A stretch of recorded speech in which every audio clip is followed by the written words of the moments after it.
starts again.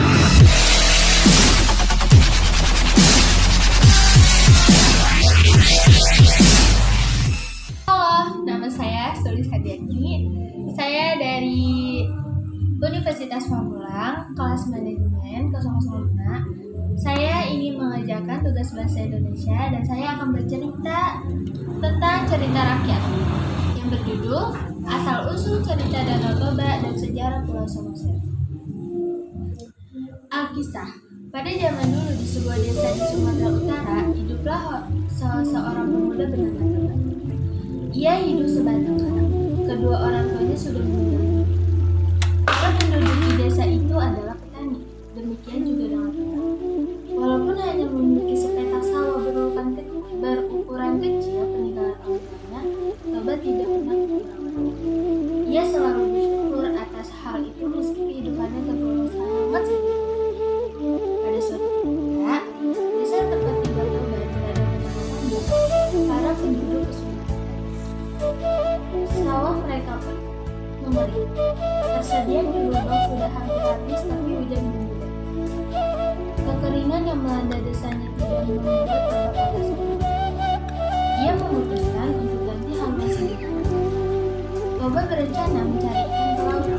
Diajaknya para penduduk desa untuk bersama-sama. Pagi itu, Toba dan para pemuda lainnya mulai mengumpulkan jala ikan yang mereka dapat. Mereka juga menyiapkan perahu yang akan mereka pakai di laut. Setelah sesuai persyaratan lengkap, berangkatlah Toba dan teman-temannya. Setelah bergantinya mendayung semalam, sesampailah Toba dan teman-temannya di sana. Mereka mulai menebar jaring dan menunggu hasil. Angin dingin yang berhembus dan mereka rasakan. Toba dan teman-temannya menghabiskan waktu dengan bermimpi bersedih. Setelah menunggu dan menunggu, tak satu pun jaring yang mereka tebar bergerak. Hari mendekati. Akhirnya, Toba dan teman-temannya memutuskan. Dengan rasa lelah dan kecewa mendalam, mereka mengangkat jaring dan membaring rasa. Rasa heran menghirapi sebagian besar benak mereka. Heran, mengapa di laut juga paceklik, mana ikan-ikan di laut ini pergi. Heran, mengapa di laut juga paceklik, kemana ikan-ikan di laut ini pergi, tanya kepada beberapa hari setelah kejadian itu, mereka mencoba beruntung lagi mencari ikan di laut. Tapi sungguh menyakitkan. Lagi-lagi mereka pulang dengan taman hampa. Bahkan beberapa kali setelah itu mereka tetap gagal walaupun telah berpindah-pindah. Ikan-ikan itu seolah lenyap di telan bumi. Para penduduk mulai. Mereka terancam mati. Satu persatu keluarga mulai meninggal. Mereka ingin mengalami. Toba tetap bertahan di desa. Dia merasa sedih jika harus meninggalkannya. Kenangan indah bersama orang tuanya membuatnya. Ia berkata-kata dimanapun menghadapi asalkan dalam. Toba mencoba lagi mencari ikan di laut. Kali ini ia seseorang diri karena seseorang pun membawa dia. Sore hari Toba berangkat. Ia mendayung pagi. Ia berpikir harus punya persediaan tenaga yang cukup karena ia harus melanjutkan. Begitu tiba di tengah laut, Toba segera menebar jaring yang dibawa. Ia menunggu hasil sambil menatap bintang-bintang di langit. Malam itu ia merindukan kembali masa kanak-kanaknya. Toba terkenang akan kedua orang tuanya. Tiba-tiba, jaringnya bergerak-gerak. Toba terkejut. Ia segera menarik jaring dan terpesona. Berat sekali, gumamnya. Kelihatannya aku mendapat ikan yang sangat besar. Ini lagi. Toba tersenyum, senang sambil terus berusaha menaikkan hasil tangkapnya ke dalam karung. Toba tertegun melihat seekor ikan besar yang berada di jalannya.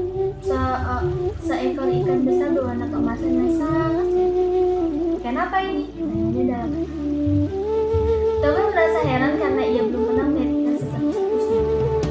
Karena hari sudah menjelang, memutuskan untuk mendayung perahunya. Rasa lelah dan kantuk membuatnya ingin cepat-cepat. Sambil mendayung, sesekali Toba memperhatikan ikan yang di dekat. Sungguh aneh, ikan itu kelihatan sangat tenang. Bahkan Toba merasa ikan itu balas menatapnya. Begitu sampai di rumah, ternyata ikan itu masih hidup. Karena tak tega melihatnya sama Toba memasukkannya ke dalam sebuah tempayan besar dan terlihat. Ikan itu bergerak perlahan. Terlihat ikan itu sangat tenang karena Toba memasukkannya ke dalam. Toba meninggalkannya dalam beranjak ke kamar untuk tidur. Matahari sudah tinggi ketika Toba. Perutnya terasa sangat lapar karena dia belum makan apa-apa sejak. Toba segera berjalan ke dapur guna mencari sisa-sisa tadi simpanannya. Sapu teringat akan ikan yang dibawa pulang. Toba sangat terkejut. Begitu tiba di dapur, dia melihat aneka masakan terhidang di meja kecil yang terletak di surga. Makanannya dari mana ini? Pikirannya. Siapa yang masak semua ini? Toba sangat heran, dia terus menatap. Rasa lapar yang mendarahnya membuat Toba melupakan sejenak.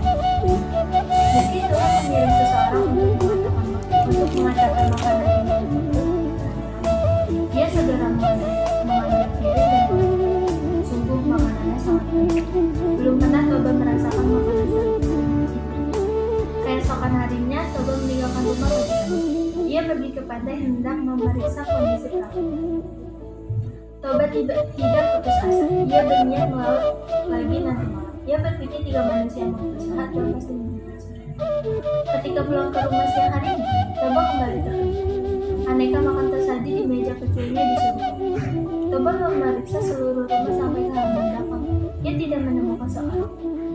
Aneh sekali, siapa yang mengirim semua makanan ini untukku? Tanyanya. Tapi lagi-lagi Toba melupakan rasa lapar dan sadar tadi ditahan membuatnya memutuskan untuk.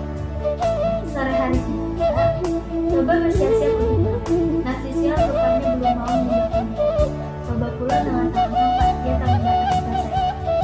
Siang hari ketika bangun tidur, kejadian sama terulang. Sudah 3 hari ini seseorang menyediakan makanan untukku. Siapakah dia? Apa maksudnya? Toba penjelasan. Toba makan sambil menyusun suatu. Ia ingin sekali menemukan siapa gerangan yang menjadikan makanan. Besokan paginya, Toba pura-pura meninggalkan rumah. Dia sekadar pergi menengok sawah. Tak berapa lama Toba kembali. Kali ini dia tidak langsung masuk ke dalam rumah. Toba jalan mengendap-endap menuju pintu dari halaman belakang. Dari jauh Toba mencium bau masakan. Ada seseorang yang sedang memasak. Pikirannya sangat susah. Tiba di pintu dapur, Toba mengintip lewat celah-celah kotak pintu. Ia melihat seorang gadis cantik. Tak sabar Toba segera membuka pintu dan melangkah masuk. Sang gadis depannya tidak membalik tubuhnya dan menatap Toba dengan mimik sangat terkejut. Siapa kau? Tanya Toba. Bagaimana kau bisa sampai di rumahku? Gadis itu terdiam sejenak. Sambil menunduk ia berkata, akulah ikan yang kau temukan di laut. Toba segera berjalan melihat ikan yang ditaruh di pintu. Ikan itu tidak ada. Apa maksudnya? Toba agak bingung. Bagaimana mungkin ikan bisa berubah menjadi manusia seperti dirimu? Toba masih belum percaya. Aku adalah seorang putri yang dikutuk sampai sama dia. Kutukan itu hilang jika ada manusia yang mengingatnya. Akhirnya sang gadis menceritakan asal dirinya dan mengapa sampai di sini. Toba terkesima mendengar semua. Tapi dari mana kau mendapatkan bahan makanan untuk memasak? Sungguh tidak masuk akal mengingat kebiasaannya yang sedang dilanda. Aku memang diberi kemampuan menyediakan bahan makanan untuk memasak. Kemampuan itu semata-mata untuk tanda terima kasih kepada siapapun yang disebutkan. Kata sang gadis. Tapi sekarang kemampuan itu sudah hilang karena kau sudah tahu jadinya. Toba merasa iba pada gadis. Ia mengangkat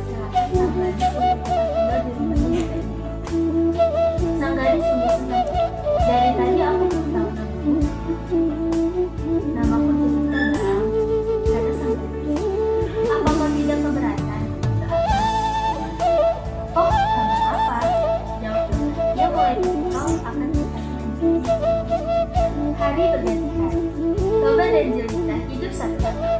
Sungguh aneh, sejak Toba bertemu Jelita, ia selalu mendapat banyak ikan di kembang. Para penduduk desa yang lain akhirnya kembali melaut bersama. Toba dan Jelita rupanya saling mencintai. Jelita langsung menerima ketika Toba melamar. Hanya ada satu syarat yang dia juga. Ia meminta agar Toba berjanji untuk tidak menceritakan kepada siapapun asal usul itu. Tidak juga kepada anak mereka kelak. Toba berkata dia akan memegang teguh janji. Pesta perkawinan mereka digelar sangat sederhana. Para penduduk tidak curiga ketika Toba mengakui Jelita sebagai seorang gadis yatim piatu yang berasal dari desa yang sama. Tak lama setelah pesta usai, hujan turun dengan deras. Para penduduk sangat senang karena musim Patrick akan segera usai. Toba dan Jelita hidup. Mereka adalah sepasang suami istri yang sukses. Pasangan ini dikaruniai seorang anak laki-laki yang mereka berintimasi mesra. Samosir adalah seorang anak laki-laki yang tangguh. Badannya tegak seperti ayam. Tak terasa waktu begitu cepat. Samosir kini telah berusia 10. Sehari-hari Toba bertanam padi di sawah. Pekerjaan yang telah dilakukan siang Jelita selalu membawa makanan untuk terkadang Samosir dibawanya serta kesempatan itu mereka berdua untuk mencari makanan. Pada suatu ketika, Jelita mereka tidak enak. Dia meminta Samosir untuk membawa makanan. Samosir tidak berani. Dia bahkan sangat senang bisa berjalan sendiri tanpa itu. Dia merasa dirinya sudah bisa. Samosir bertemu dengan teman-temannya yang mengajaknya. Pikir panjang, dia langsung bergabung dengan mereka. Samosir lupa akan tugas yang diberikan. Hari sudah menjelang sore ketika Samosir dinyatakan makanan. Dengan setengah berlari, Samosir bergegas ke sawah. Sampai di sana dilihatnya ayahnya sedang duduk lemas di pinggir sawah. Dari mana saja kau? Mana ibumu? Bentak Toba. Dia sangat lapar. Samosir takut sekali. Belum pernah ia melihat ayahnya semalam. Ibu sakit, Pak, kata Samosir sambil menunggu. Ibu minta tolong aku untuk mengantar makanan ini. Kenapa kau lama sekali? Kata Toba, marahnya menunggu. Maafkan aku, Pak. Pak, aku asli baik bicara Samosir. Ya sudah, bawa kemari makanan itu. Toba suaranya mulai menurun. Jangan kau ulangi lagi perbuatanmu ini. Hampir pingsan bapakmu ini kau buat. Selain itu, ayah dan anak berjalan pulang dalam kesunyian. Mereka memilih. Keesokan harinya, Jelita belum sehat. Ia belum kuat untuk mengantar makanan. Jelita meminta tolong Samosir sambil berpesan agar jangan terlambat. Toba telah menceritakan kealpaan Samosir kepadanya. Siang itu udara sangat, matahari bersinar di atas. Samosir merasa dirinya lemah. Ia memutuskan untuk beristirahat sejenak. Angin semilir membuat hari sudah menjelang sore ketika.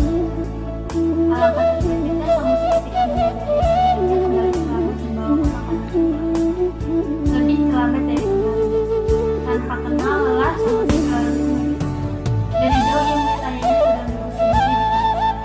Dari mana saja kau? Teriak ayahnya begitu mendengar. Kau sengaja membiarkan aku kelaparan di sini. Hari yang panas membuatnya sangat emosinya tak terkontrol. Kenapa kau diam saja? Kembali Toba berkata. Samosir tak mampu menatap ayahnya, apalagi berkata. Ia hanya diam menunggu. Suara Toba terdengar menggelegar. Dengan penuh amarah ia meraih bungkus makanan yang dibawa anaknya dan melepaskan ke sana. Dasar anak ikan, ujarnya lagi. Tangannya sampai gemetaran menahan lawan. Samosir terkejut menunjukkan kematian ayahnya. Kenapa bapak bilang aku anak ikan? Tanyanya dengan berlebihan. Memang kau anak ikan, ibumu itu dulunya seekor ikan, jawab Toba dengan nada. Samosir berbalik arah dan berlari meninggalkan. Toba terkejut. Seketika itu juga ia sadar telah melanggar janji. Toba segera berlari menyusul sambil manggil-manggil ayah.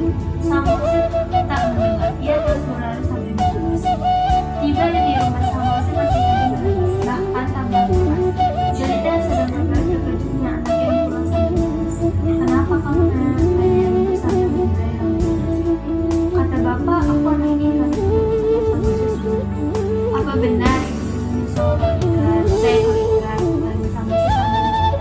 Tanya sama si sambil mengatakan air mata yang mengalir. Bagai sesuatu bertiup, Jelita mendengar benturan hati. Jantungnya berdebar. Toga yang baru tiba di pintu rumahnya tak mampu membuat apapun dari istri dan anaknya yang berkorban. Jelita yang menyadari kedatangan suami sekali. Mengapa kau melanggar janji? Tanya dengan nada bersemangat. Rupanya kebersamaan kita ditakdirkan hanya sampai di sini. Ia menatap sama sepedaku. Maafkan abang, Jelita, kata Toga sambil berusaha menahan kepergian istri dan anaknya. Terlambat bang, jawab Jelita. Aku harus pergi meninggalkanmu. Samosir ku bawa serta. Jawab Jelita sambil terus berjalan meninggalkanmu. Samosir entah mengerti hanya diri. Toba berteriak-teriak memanggil istri dan anaknya. Jelita dan Samosir tak bergeming, mereka pergi. Tak berapa lama kemudian langit gelap gelita. Hujan turun dengan deras. Kilat menyambar-nyambar nyala-nyala sumber air. Hujan deras tak juga mau berhenti. Desa tempat tinggal Toba tenggelam di luar. Genangan air makin lama makin melebar. Itulah yang dikenal sebagai Danau Toba. Ketika banjir melanda, Jelita dan Samosir telah tiba di sebuah dataran. Mereka tidak ikut tenggelam. Dataran itu sekarang dikenal sebagai Pulau Samosir berada di tengah-tengah danau. Pesan moral dari legenda dari asal suku Danau Toba di sini adalah peganglah janji yang telah kamu ucapkan. Jangan mengecewakan orang lain karena kamu tidak bisa menepati janji. Orang yang ingkar janji tidak akan bisa. Terima kasih. Wassalamualaikum warahmatullahi wabarakatuh.